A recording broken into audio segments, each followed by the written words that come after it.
I can only say that whoever's operating this teleprompter is in big trouble.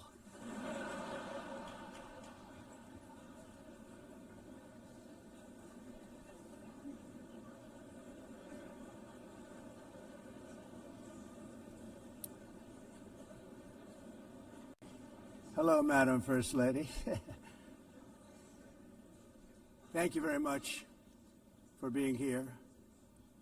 And Madam President, Mr. Secretary General, First Lady of the United States, distinguished delegates, ambassadors, and world leaders. 6 years have passed since I last stood in this grand hall and addressed a world that was prosperous and at peace in my first term. Since that day, the guns of war have shattered the peace I forged on 2 continents. An era of calm and stability gave way to one of the great crises of our time.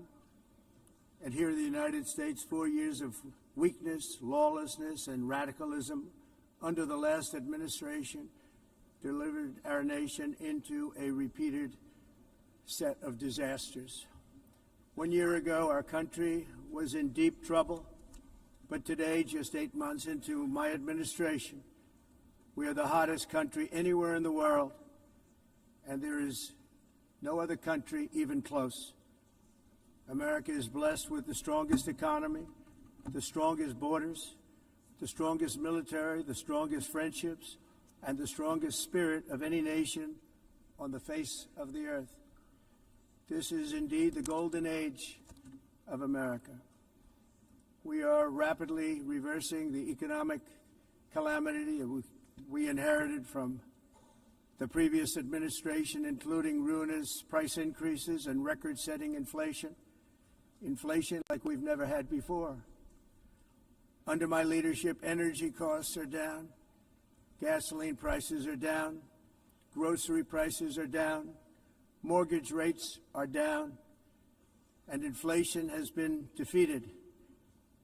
The only thing that's up is the stock market, which just hit a record high. In fact, it hit a record high 48 times in the last short period of time. Growth is surging, manufacturing is booming. The stock market, as I said, is doing better than it's ever done. And all of you in this room benefit by that, almost everybody. And importantly, workers' wages are rising at the fastest pace in more than 60 years. And that's what it's all about, isn't it? In 4 years of President Biden, we had less than $1 trillion of new investment into the United States. In just 8 months since I took office, we have secured commitments and money already paid for $17 trillion. Think of it, 4 years, less than $1 trillion, 8 months, much more than $17 trillion is being invested in the United States, and it's now pouring in from all parts of the world. We've implemented the largest tax cuts in American history and the largest regulation cuts in American history, making this once and again the best country on earth to do business.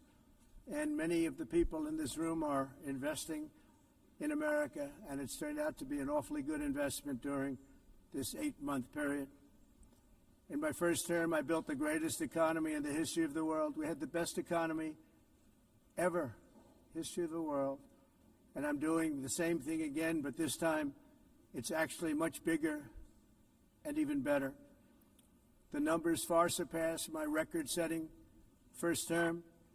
On our southern border, we have successfully repelled a colossal invasion, and for the last 4 months, and that's 4 months in a row, the number of illegal aliens admitted and entering our country has been 0. Hard to believe, because if you look back just a year ago, it was millions and millions of people pouring in from all over the world, from prisons, from mental institutions, drug dealers. All over the world they came. They just poured into our country with the ridiculous open border policy of the Biden administration.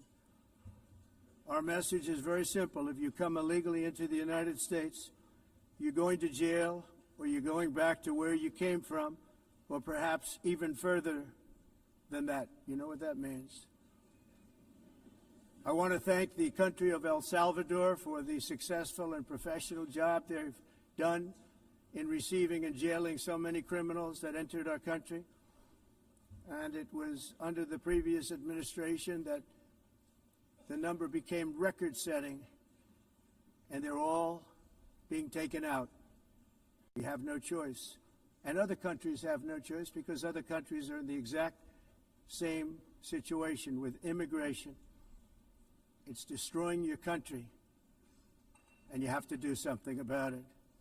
On the world stage, America is respected again like it has never been respected before.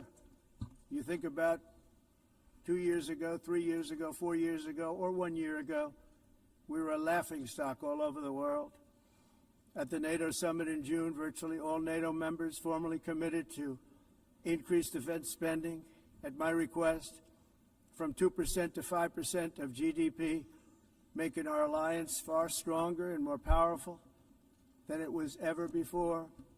In May, I traveled to the Middle East to visit my friends and rebuild our partnerships in the Gulf and those valued relationships with Saudi Arabia, Qatar, and the UAE and other countries are now, I believe, closer than ever before.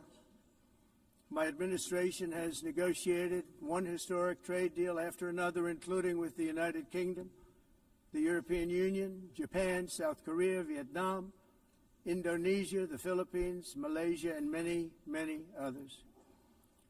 Likewise, in a period of just 7 months, I have ended 7 unendable wars. They said they were unendable.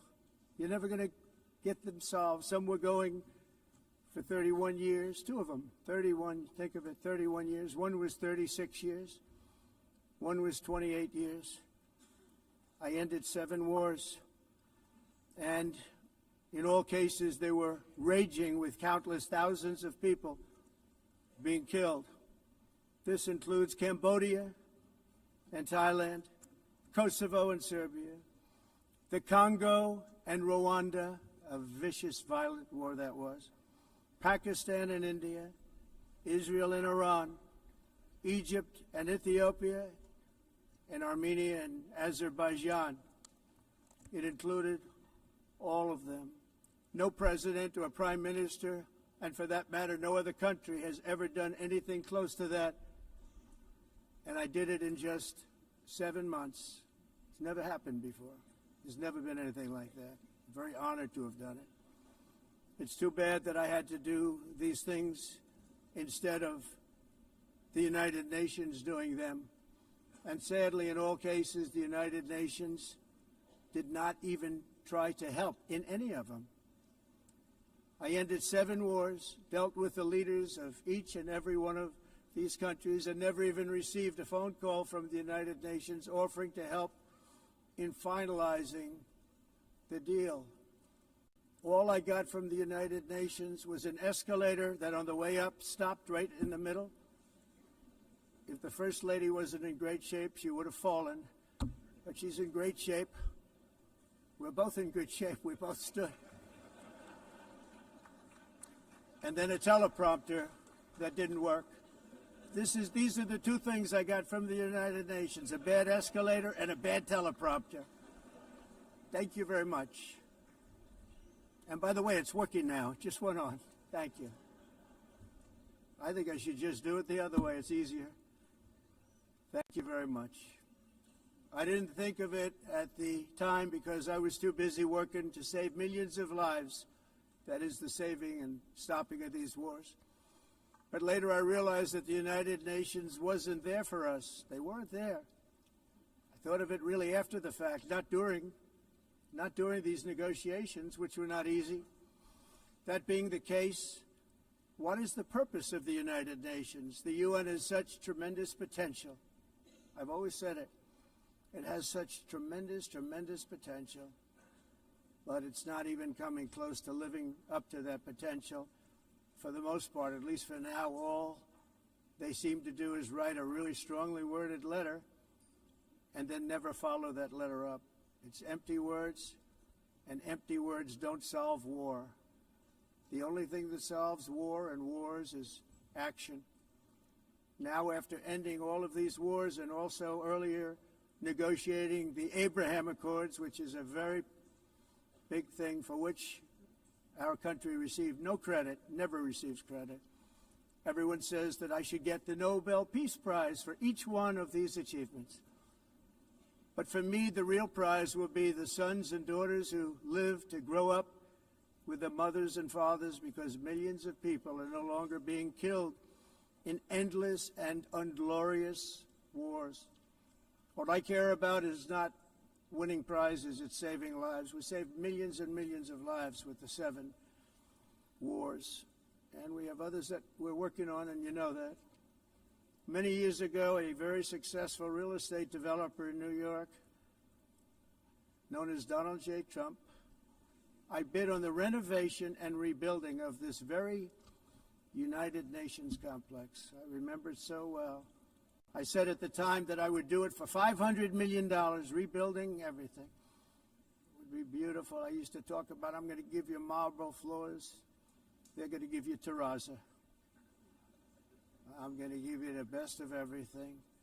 You're going to have mahogany walls. They're going to give you plastic.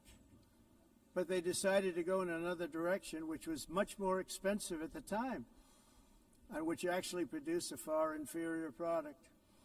And I realized that they did not know what they were doing when it came to construction, and that their building concepts were so wrong, and the product that they were proposing to build was so bad and so costly. It was going to cost them a fortune. And I said, and wait till you see the overruns. Well, I turned out to be right. They had massive cost overruns and spent between $2 and $4 billion on the building and did not even get the marble floors that I promised them. You walk on terrazzo. Do you notice that? As far as I'm concerned, frankly, looking at the building and getting stuck on the escalator, they still haven't finished the job. They still haven't finished. That was years ago. The project was so corrupt that Congress actually asked me to testify before them on the tremendous waste of money, because it turned out that they had no idea what it was, but they knew it was anywhere between $2 and $4 billion as opposed to $500 million with a guarantee. But they had no idea, and I said it cost much more than $5 billion.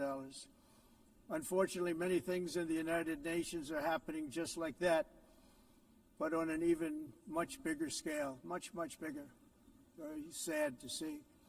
Whether the UN can manage to play a productive role, I've come here today to offer the hand of American leadership and friendship to any nation in this assembly that is willing to join us in forging a safer, more prosperous world. And it's a world that we'll be much happier with. A dramatically better future is within our reach. But to get there, we must reject the failed approaches of the past and work together to confront some of the greatest threats in history. There is no more serious danger to our planet today than the most powerful and destructive weapons ever devised by man, of which the United States, as you know, has many. Just as I did in my first term, I've made containing these threats a top priority, starting with the nation of Iran. My position is very simple. The world's #1 sponsor of terror can never be allowed to possess the most dangerous weapon. That's why, shortly after taking office, I sent the so-called Supreme Leader a letter making a generous offer. I extended a pledge of full cooperation in exchange for a suspension of Iran's nuclear program. The regime's answer was to continue their constant threats to their neighbors and U.S. interests throughout the region, and some great countries that are right nearby. Today, many of Iran's former military commanders, in fact, I can say almost all of them, are no longer with us. They're dead. And 3 months ago, in Operation Midnight Hammer, 7 American B-2 bombers dropped the 14 30,000-pound each bombs on Iran's key nuclear facility, totally obliterating everything. No other country on earth could have done what we did. No other country has the equipment to do what we did. We have the greatest weapons on earth. We hate to use them. But we did something that for 22 years people wanted to do. With Iran's nuclear enrichment capacity demolished, I immediately brokered an end to the 12-day war, as it's called, between Israel and Iran, with both sides agreeing to fight no longer. As everyone knows, I have also been deeply engaged in seeking a ceasefire in Gaza. Have to get that done. Have to get it done. Unfortunately, Hamas has repeatedly rejected reasonable offers to make peace. We can't forget October 7th, can we? Now, as if to encourage continued conflict, some of this body is seeking to unilaterally recognize a Palestinian state. The rewards would be too great for Hamas terrorists for their atrocities. This would be a reward for these horrible atrocities, including October 7th, even while they refuse to release the hostages or accept a ceasefire. Instead of giving to Hamas and giving so much, because they've taken so much, they have taken so much. This could have been solved so long ago. But instead of giving in to Hamas's ransom demands, those who want peace should be united with one message: release the hostages now. Just release the hostages now.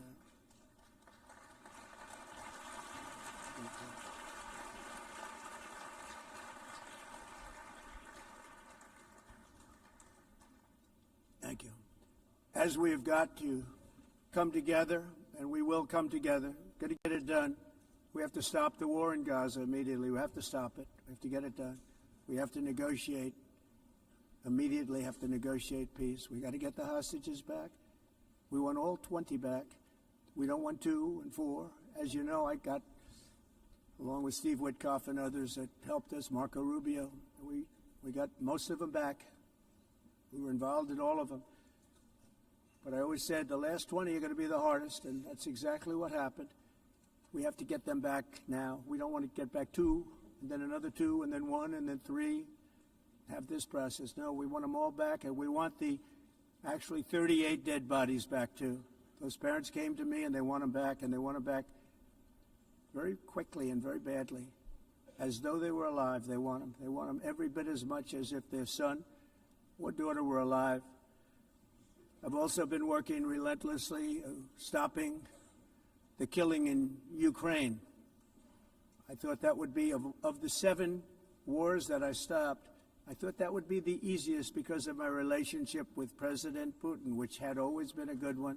I thought that was going to be the easiest one. But, you know, in war, you never know what's going to happen. There are always lots of surprises, both good and bad. Everyone thought Russia would win this war in 3 days, but it didn't work out that way. It was supposed to be just a quick little skirmish. It's not making Russia look good. It's making them look bad. No matter what happens from here on out, this was something that should have taken a matter of days, certainly less than a week. And they've been fighting for 3.5 years and killing anywhere from 5,000 to 7,000 young soldiers, mostly soldiers, on both sides, every single week, from 5,000 to 7,000 dead young people, and some in cities, much smaller numbers, where rockets are shot, where drones are dropped. This war would never have started if I were president. This was a war that should have never happened. It shows you what leadership is, what bad leadership can do to a country. Look what happened to the United States, and look where we are right now in just a short period of time. The only question now is how many more lives will be needlessly lost on both sides. China and India are the primary funders of the ongoing war by continuing to purchase Russian oil. But inexcusably, even NATO countries have not cut off much Russian energy and Russian energy products, which, as you know, I found out about 2 weeks ago, and I wasn't happy. Think of it. They're funding the war against themselves. Who the hell ever heard of that one? In the event that Russia is not ready to make a deal to end the war, then the United States is fully prepared to impose a very strong round of powerful tariffs, which would stop the bloodshed, I believe, very quickly. But for those tariffs to be effective, European nations, all of you are gathered here right now, would have to join us in adopting the exact same measures. I mean, you're much closer to the city. We have an ocean in between. You're right there.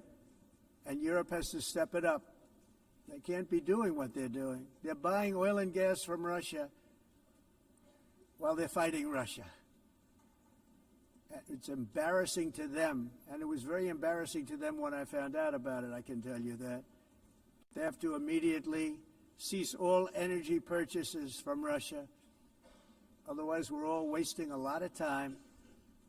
So I'm ready to discuss this. We're going to discuss it today with the European nations, all gathered here. I'm sure they're thrilled to hear me speak about it, but that's the way it is. I like to speak my mind and speak the truth. As we seek to reduce the threat of dangerous weapons today, I'm also calling on every nation to join us in ending the development of biological weapons once and for all. And biological is terrible, and nuclear is even beyond, and we include nuclear in that. We want to have a cessation of the development of nuclear weapons. We know, and I get to view it all the time. Sir, would you like to see? And I look at weapons that are so powerful that we just can't ever use them. If we ever use them, the world literally might come to an end. There would be no United Nations to be talking about. There would be no nothing. Just a few years ago, reckless experiments overseas gave us a devastating global pandemic.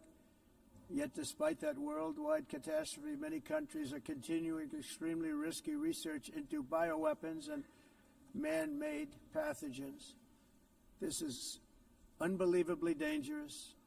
To prevent potential disasters, I'm announcing today that my administration will lead an international effort to enforce Biological Weapons Convention, which is going to be meeting with the top leaders of the world by pioneering an AI verification system that everyone can trust. Hopefully the UN can play a constructive role, and it will also be one of the early projects under AI. Let's see how good it is, because a lot of people are saying it could be one of the great things ever, but it also can be dangerous, but it can be put to tremendous use and tremendous good, and this would be an example of that. Not only is the UN not solving the problems it should, too often, it's actually creating new problems for us to solve. The best example is the #1 political issue of our time, the crisis of uncontrolled migration. It's uncontrolled. Your countries are being ruined. The United Nations is funding an assault on Western countries and their borders. In 2024, the UN budgeted $372 million in cash assistance to support an estimated 624,000 migrants journeying into the United States. Think of that. The UN is supporting people that are illegally coming into the United States, and then we have to get them out. The UN also provided food, shelter, transportation, and debit cards to illegal aliens. Can you believe that? On the way to infiltrate our southern border. Millions of people came through that southern border. Just a year ago, millions and millions of people were pouring in, 25 million altogether over the 4 years of the incompetent Biden administration. And now we have it stopped, totally stopped. In fact, they're not even coming anymore because they know they can't get through. But what took place is totally unacceptable. The UN is supposed to stop invasions, not create them and not finance them. In the United States, we reject the idea that mass numbers of people from foreign lands can be permitted to travel halfway around the world, trample our borders, violate our sovereignty, cause unmitigated crime, and deplete our social safety net. We have reasserted that America belongs to the American people, and I encourage all countries to take their own stand in defense of their citizens as well. You have to do that because I see it. I'm not mentioning names. I see it, and I could call every single one of them out. You're destroying your countries. They're being destroyed. Europe is in serious trouble. They've been invaded by a force of illegal aliens like nobody's ever seen before. Illegal aliens are pouring into Europe. Nobody is ever, and nobody's doing anything to change it, to get them out. It's not sustainable. And because they choose to be politically correct, they're doing just absolutely nothing about it. And I have to say, I look at London, where you have a terrible mayor, terrible, terrible mayor. And it's been so changed, so changed. Now they want to go to Sharia law. But you're in a different country. You can't do that. Both the immigration and their suicidal energy ideas will be the death of Western Europe if something is not done immediately. This cannot be sustained. What makes the world so beautiful is that each country is unique. But to stay this way, every sovereign nation must have the right to control their own borders. You have the right to control your borders, as we do now, and to limit the sheer numbers of migrants entering their countries and paid for by the people of that nation that were there and that built that particular nation at the time. They put their blood, sweat, tears, money into that country, and now they're being ruined. Proud nations must be allowed to protect their communities and prevent their societies from being overwhelmed by people they have never seen before, with different customs, religions, with different everything. Where migrants have violated laws, lodged false asylum claims, or claimed refugee status for illegitimate reasons, they should, in many cases, be immediately sent home. And while we will always have a big heart for places and people that are struggling and truly compassionate, answers will be given. We have to solve the problem, and we have to solve it in their countries, not create new problems in our countries. And we are very helpful to a lot of countries that are just not able to send their people anymore. They used to send them to us in caravans of 25,000, 30,000 people each. These massive caravans of people pouring into our country, totally unchecked and unvetted. But not anymore. According to the Council of Europe, in 2024, almost 50% of inmates in German prisons were foreign nationals or migrants. In Austria, the number was 53% of the people in prisons were from places that weren't from where they are now. In Greece, the number was 54%, and in Switzerland, beautiful Switzerland, 72% of the people in prisons are from outside of Switzerland. When your prisons are filled with so-called asylum seekers who repaid kindness, and that's what they did, they repaid kindness with crime, it's time to end the failed experiment of open borders. You have to end it now. See, I can tell you, I'm really good at this stuff. Your countries are going to hell. In America, we've taken bold action to swiftly shut down uncontrolled migration. Once we started detaining and deporting everyone who crossed the border and removing illegal aliens from the United States, they simply stopped coming. They're not coming anymore. We're getting a lot of credit, but they're not coming anymore. This was a humanitarian act for all involved, because on the trips up, thousands of people a week were dying. Women were being raped. Nobody's ever seen anything like it. Raped, horribly beaten, raped. On the trip up, the journey up, it was a long walk. It was a long, arduous journey, indeed. And it was also a historic victory against human trafficking throughout the region. What we did was a victory, and we saved so many lives of people that wouldn't make the journey. That journey was loaded up with death. Loaded up with death. Dead bodies all along the roads of jungles. To get up, they go through jungles, they go through areas so hot you couldn't breathe. They were dying of suffocation, areas so hot that you couldn't breathe. Dead bodies all over. By them not coming, we're saving tremendous numbers of lives. My people have done a fantastic job in doing what they did, and the American public agrees with it. I mean, I was very proud to see this morning I have the highest poll numbers I've ever had. Part of it is because of what we've done on the border. I guess the other part is what we've done in the economy. Joe Biden's policies empowered murderous gangs, human smugglers, child traffickers, drug cartels, and prisoners from all over the world. The previous administration also lost nearly 300,000 children. Think of that. They lost more than 300,000 children, little children, who were trafficked into the United States on the Biden watch, many of whom have been raped, exploited, and abused, and sold. Sold. Nobody talks about that. The fake news doesn't write about it. With many others, young children who are missing or dead. And we found a lot of these children, and we're sending them back, and we've been sending them back to their parents. They said, nobody knows who they are. They said, where do you come from? And they'll give us a country, and we'll find out, and we'll figure it out, and we'll bring them back to their homes. And the mother and father rush to the door, and their tears in their eyes. They can't believe that they're seeing their son or daughter, their little son or daughter again. We've done almost 30,000 of them so far. Any system that results in the mass trafficking of children is inherently evil. Yet that is exactly what the globalist migration agenda has done, and it's what it's all about. In America, those days, as you know, are over. The Trump administration is working, and we are continuing to work to track down the villains that are causing this problem, and also, as I said, to get back the 30,000 we've already returned. Now I think we're going to have another. We're going to find a lot.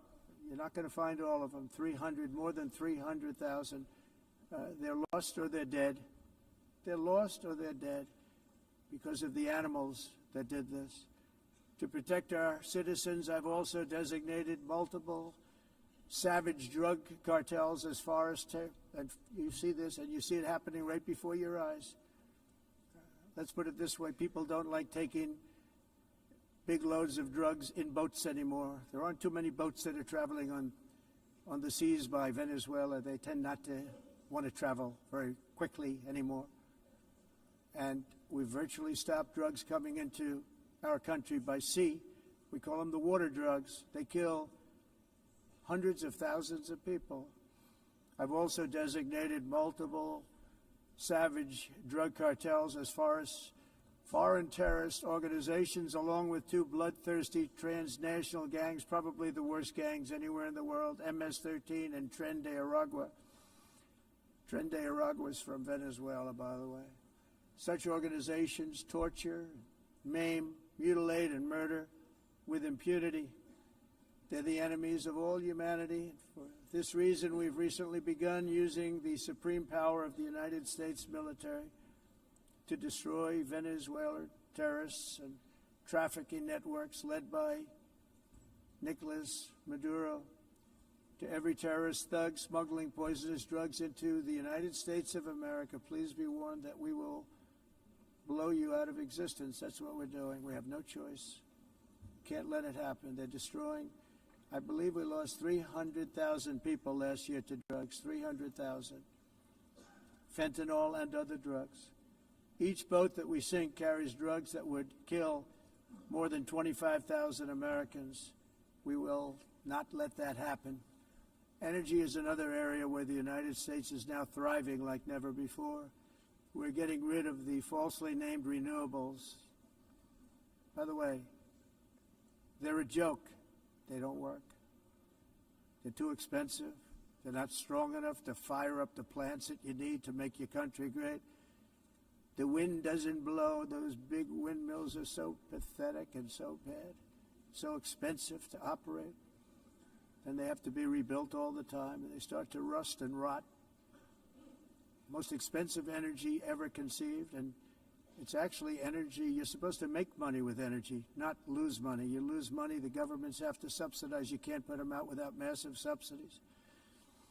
And most of them are built in China, and I give China a lot of credit. They build them, but they very few wind farms. So why is it that they build them and they send them all over the world, but they barely use them? You know what they use? Coal. They use gas. They use almost anything, but they don't like wind. But they sure as hell like selling the windmills. Europe, on the other hand, has a long way to go, with many countries being on the brink of destruction because of the green energy agenda. And I give a lot of credit to Germany. Germany was being led down a very sick path, both on immigration, by the way, and on energy. They were going green, and they were going bankrupt. And the new leadership came in, and they went back to where they were, with fossil fuel and with nuclear, which is good. It's now safe. You can do it properly. But they went back to where they were, and they opened up a lot of different plants, energy-producing plants, and they're doing well. I give Germany a lot of credit for that. They've said this is a disaster, what's happening. They were going all green. All green is all bankrupt. That's what it represents. And it's not politically correct. I'll be very badly criticized for saying it, but I'm here to tell the truth. I don't care. It doesn't matter to me. I'm in New York City. I'm feeling a lot safer. Crime, we're getting crime down. And by the way, speaking of crime, Washington, D.C. was the crime capital of America. Now it's after 12 days, it's a totally safe city. Everyone's going out to dinner. They're going out to restaurants. Your wife can walk down the middle of the street with or without you. Nothing's going to happen. My people have done a fantastic job. And yes, I called in the National Guard, and the National Guard took care of business. And they weren't politically correct, but they took care of business. We got 1,700 career criminals out, brought them back to where they came from, the countries where they came from, or put them in jails. Washington, D.C. is now a totally safe city again, and I welcome you to come. In fact, we'll have dinner together at a local restaurant, and we'll be able to walk. We don't have to go by an armor-plated vehicle. We'll walk right over there from the White House. They've given up their powerful edge, a lot of the countries that we're talking about, in oil and gas, such as essentially closing the great North Sea oil. Oh, the North Sea, I know it so well. Aberdeen was the oil capital of Europe, and there's tremendous oil that hasn't been found in the North Sea, tremendous oil. And I was with the Prime Minister I respect and like a lot, and I said, you're sitting with the greatest asset. They essentially closed it by making it so highly taxed that no developer, no oil company can go there. They have tremendous oil left, and more importantly, they have tremendous oil that hasn't even been found yet. And what a tremendous asset for the United Kingdom. And I hope the Prime Minister is listening, because I told it to him 3 days in a row. That's all he heard. North Sea oil, North Sea, because I want to see them do well. I want to stop seeing them ruining that beautiful Scottish and English countryside with windmills and massive solar panels that go 7 miles by 7 miles, taking away farmland. But we're not letting this happen in America. In 1982, the executive director of the United Nations Environmental Program predicted that by the year 2000, climate change would cause a global catastrophe. He said that it will be irreversible, as any nuclear holocaust would be. This is what they said at the United Nations. What happened? Here we are. Another UN official stated in 1989 that within a decade, entire nations could be wiped off the map by global warming. Not happening. You know, it used to be global cooling. If you look back years ago in the 1920s and the 1930s, they said, global cooling will kill the world. We have to do something. Then they said global warming will kill the world, but then it started getting cooler, so now they could just call it climate change, because that way they can't miss. It's climate change, because if it goes higher or lower, whatever the hell happens, there's climate change. It's the greatest con job ever perpetrated on the world, in my opinion. Climate change, no matter what happens, you're involved in that. No more global warming, no more global cooling. All of these predictions made by the United Nations and many others, often for bad reasons, were wrong. They were made by stupid people that have cost their countries fortunes and given those same countries no chance for success. If you don't get away from this green scam, your country is going to fail. And I'm really good at predicting things, you know. They actually said during the campaign they had a hat, the best-selling hat. Trump was right about everything. And I don't say that in a braggadocious way, but it's true. I've been right about everything. And I'm telling you that if you don't get away from the green energy scam, your country is going to fail. And if you don't stop people that you've never seen before, that you have nothing in common with, your country is going to fail. I'm the President of the United States, but I worry about Europe. I love Europe. I love the people of Europe. And I hate to see it being devastated by energy and immigration. This double-tailed monster destroys everything in its wake, and they cannot let that happen any longer. You're doing it because you want to be nice. You want to be politically correct, and you're destroying your heritage.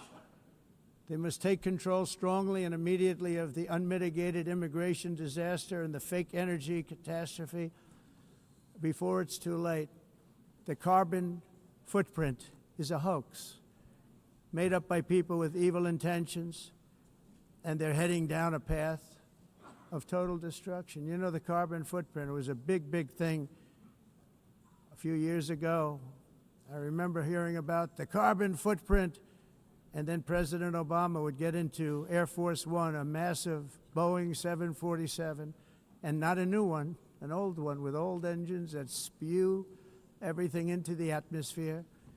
He'd talk about the carbon footprint, we must do so. Then he'd get in and he'd fly from Washington to Hawaii to play a round of golf. And then he'd get back onto that big, beautiful plane and he'd fly back and he'd talk about, again, global warming and the carbon footprint. It's a con job. At extreme cost and expense, Europe reduced its own carbon footprint by 37%. Think of that. Congratulations, Europe. Great job.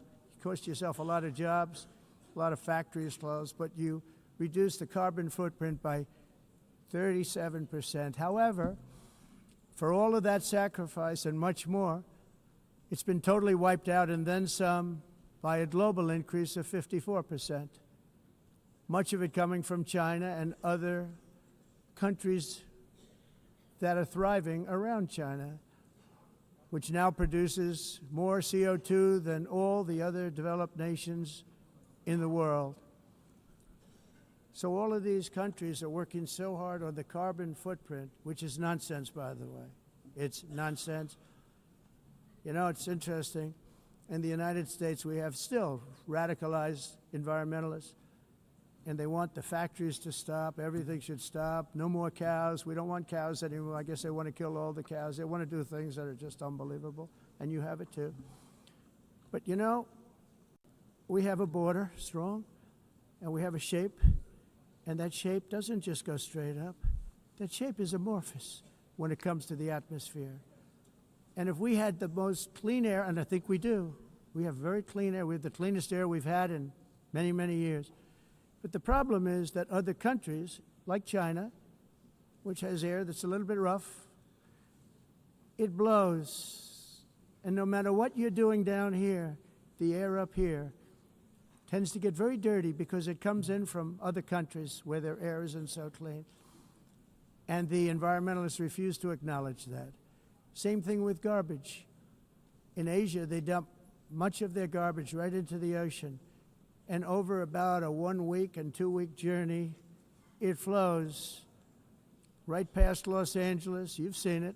Massive amounts of garbage, almost too much to do anything about, flowing past Los Angeles, past San Francisco, and then somebody will get in trouble because he dropped a cigarette on the beach.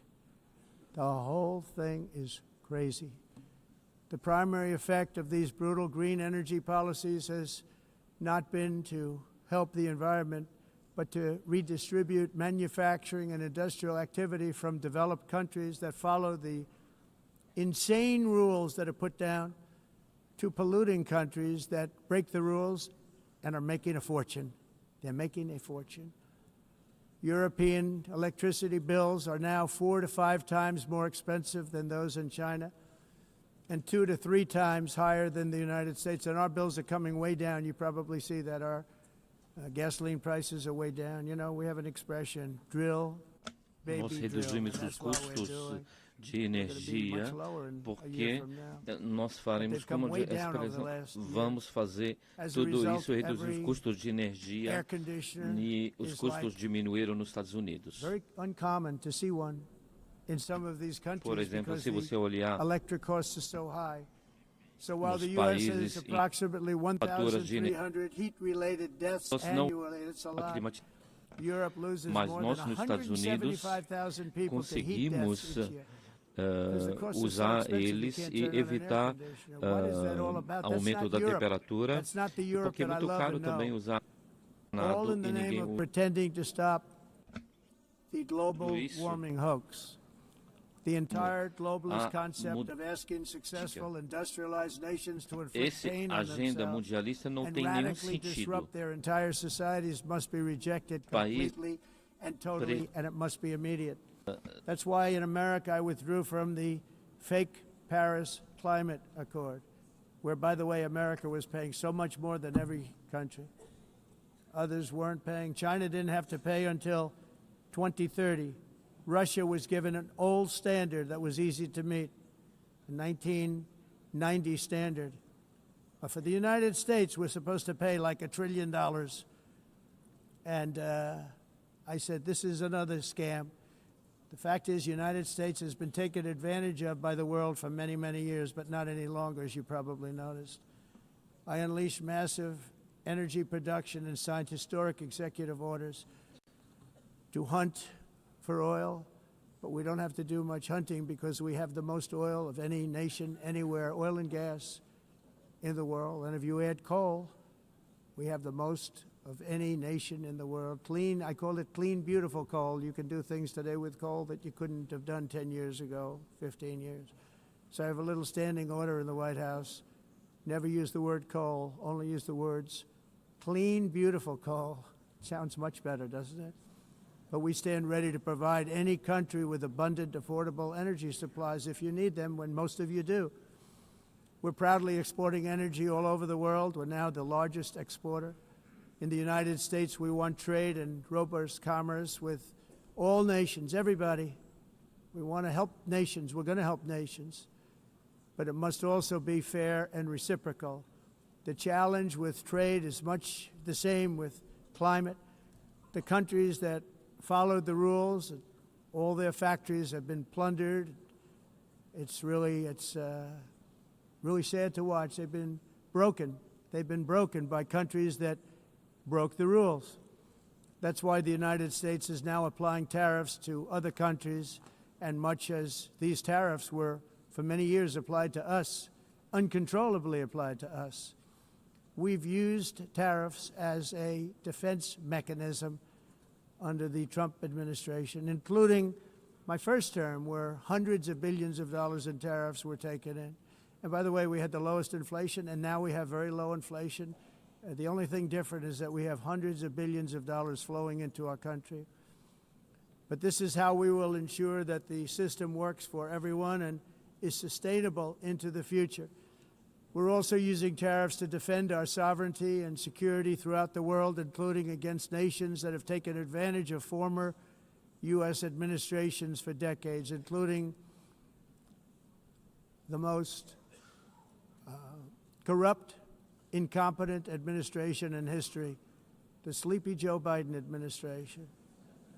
Brazil now faces major tariffs in response to its unprecedented efforts to interfere in the rights and freedoms of our American citizens and others, with censorship, repression, weaponization, judicial corruption, and targeting of political critics in the United States.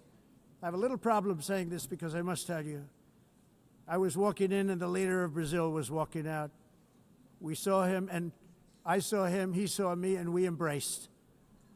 And then I'm saying, can you believe I'm going to be saying this in just 2 minutes? But we actually agreed that we would meet next week. We didn't have much time to talk, like about 20 seconds. They were in retrospect, I'm glad I waited because this thing didn't work out too well. But we did talk.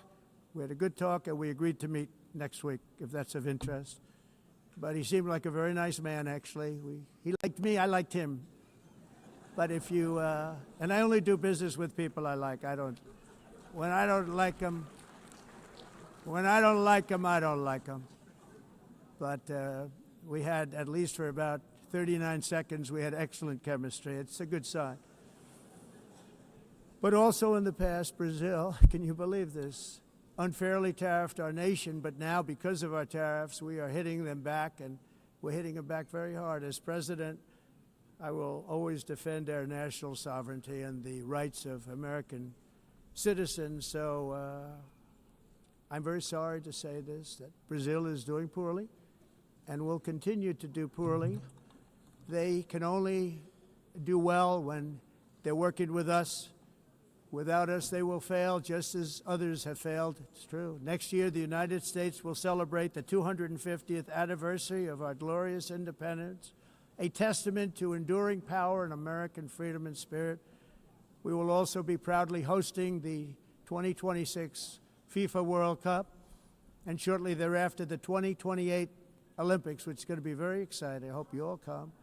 I hope that countless people from all over the globe will take part of these will be great celebrations of liberty and human achievement, and that together we all can rejoice in the miracles of history that began in July 4th, 1776, when we founded the light to all nations. And it's something really that an amazing thing came out of that date. It's called the United States of America. In honor of this momentous anniversary, I hope that all countries who find inspiration in our example will join us in renewing our commitment, values, and those values, really, that we hold so dear together. Let us defend free speech and free expression. Let us protect religious liberty, including for the most persecuted religion on the planet today. It's called Christianity. And let us safeguard our sovereignty and cherish qualities that have made each of our nations so special, incredible, and extraordinary. In closing, I just want to repeat that immigration and the high cost of so-called green renewable energy is destroying a large part of the free world and a large part of our planet. Countries that cherish freedom are fading fast because of their policies on these two subjects. You need strong borders and traditional energy sources if you are going to be great again. Whether you have come from north or south, east or west, near or far, every leader in this beautiful hall today represents a rich culture, a noble history, and a proud heritage that makes each nation majestic and unique, unlike anything else in human history or any other place on the face of the earth. From London to Lima, from Rome to Athens, from Paris to Seoul, from Cairo to Tokyo and Amsterdam to right here in New York City, we stand on the shoulders of the leaders and legends, generals and giants, heroes and titans who won and built our beloved nations, all of our nations, with their own courage, strength, spirit, and skill. Our ancestors climbed mountains, conquered oceans, crossed deserts, and trekked over wide open plains. They charged into thunderous battles, plunged into grave dangers, and they were soldiers and farmers and workers and warriors and explorers and patriots. They built towns into cities, tribes into kingdoms, ideas into industries, and small islands into mighty empires. You're a part of all of that. They were champions for their people who never gave up and who never, ever gave in. Their values defined our national identities. Their visions forged our magnificent destiny. Everybody in this room is a part of it in your own way. Each of us inherits the deeds and the myths, the triumphs, the legacies of our own heroes and founders who so bravely showed us the way. Our ancestors gave everything for homelands that they defended with pride, with sweat, with blood, with life, and with death. Now the righteous task of protecting the nations that they built belongs to each and every one of us. So together let us uphold our sacred duty to our people and to our citizens. Let us protect their borders, ensure their safety, preserve their cultures, treasure, and traditions, and fight, fight, fight for their precious dreams and their cherished freedoms. And in friendship and really a beautiful vision, let us all work together to build a bright, beautiful planet, a planet that we all share, a planet of peace and a world that is richer, better, and more beautiful than ever before. That can happen. It will happen. It will happen, and I hope it can happen and start right now, right at this moment. We'll turn it around. We're going to make our countries better, safer, more beautiful. We're going to take care of our people. Thank you very much. It's been an honor. God bless the nations of the world. Thank you very much. Bye.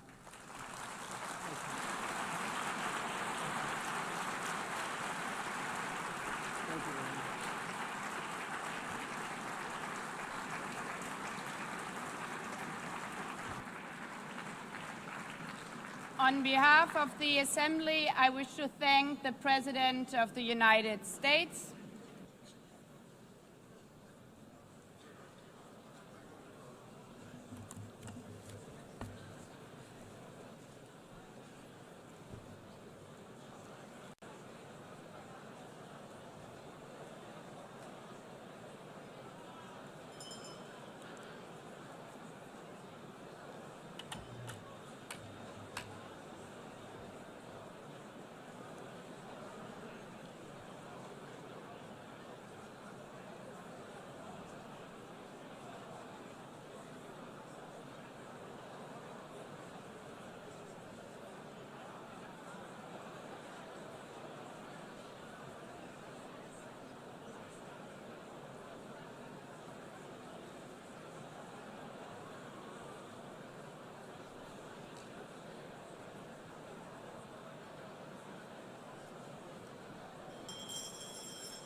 please be seated?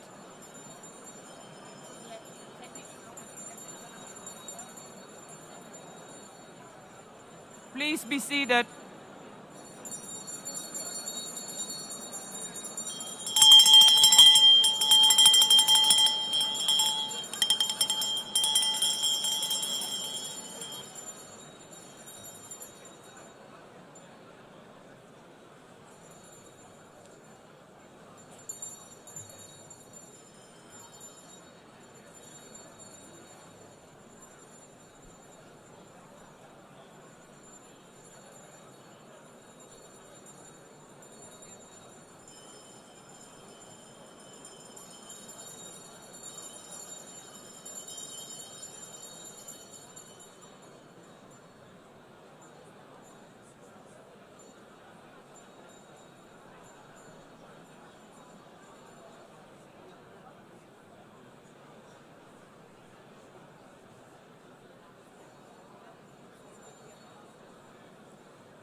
Excellencies, could you please take your seats in due respect to the next speakers?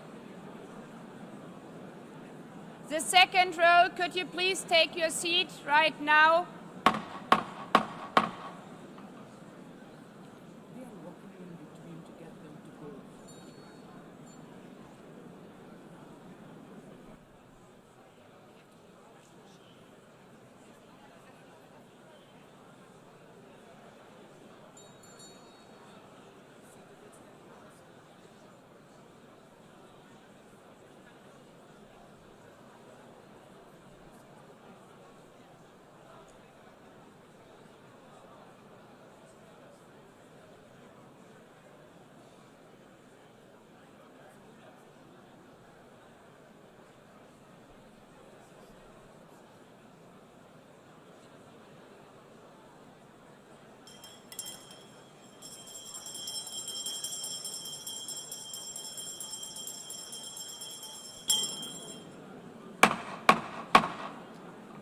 Please take a seat now.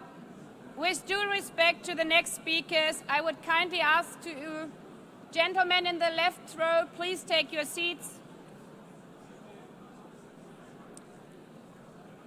We will continue.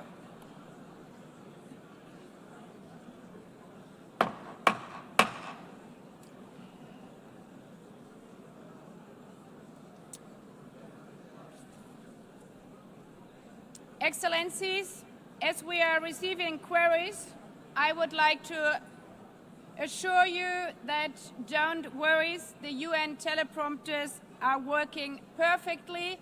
And by this technical note, I would like to call on the next speaker. The Assembly will hear an address by His Excellency Prabowo Subianto, President of the Republic of Indonesia. I request protocol to escort His Excellency and invite him to address the Assembly.